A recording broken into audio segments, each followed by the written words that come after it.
A lone prophet stands against 450 men. Fire falls from heaven. A nation is shaken. This is the story of Elijah and the prophets of Baal. Stay tuned as we uncover one of the most powerful moments in biblical history.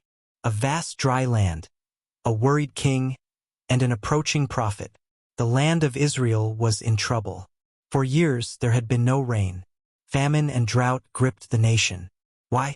Because King Ahab and Queen Jezebel had turned the people away from God to worship Baal, a false god. Cut to Elijah, a lone figure standing strong. But one man stood firm, Elijah, the prophet of God.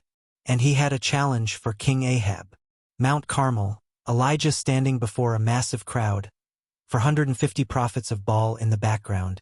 Elijah, how long will you waver between two opinions? If the Lord is God, follow him.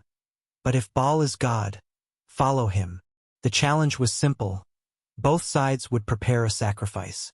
The true God would send fire from heaven to consume it. The prophets of Baal accepted. Baal's prophets chanting, dancing, and shouting.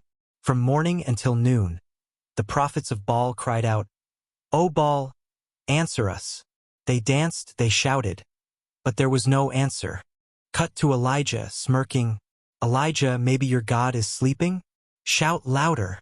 The prophets of Baal cutting themselves in desperation. They screamed and even hurt themselves, but still no fire fell. Baal was silent. Elijah stepping forward, calmly preparing his altar, pouring water over the wood.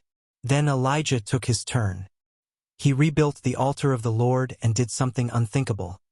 He drenched it with water 3 times. Then he prayed. Elijah cried to God, saying, "O Lord, let it be known today that you are God in Israel."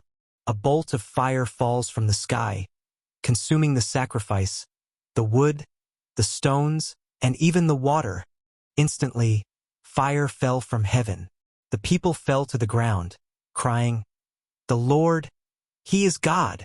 The aftermath, the prophets of Baal in shock, the people turning back to God. Elijah ordered the false prophets to be seized.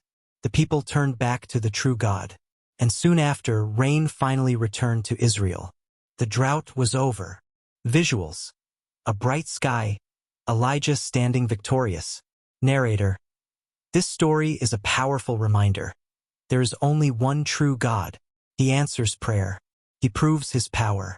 And He calls us to stand for Him, even when we are outnumbered. Text on screen. Who do you follow? Let us know in the comments. And don't forget to like, share, and subscribe for more epic Bible stories.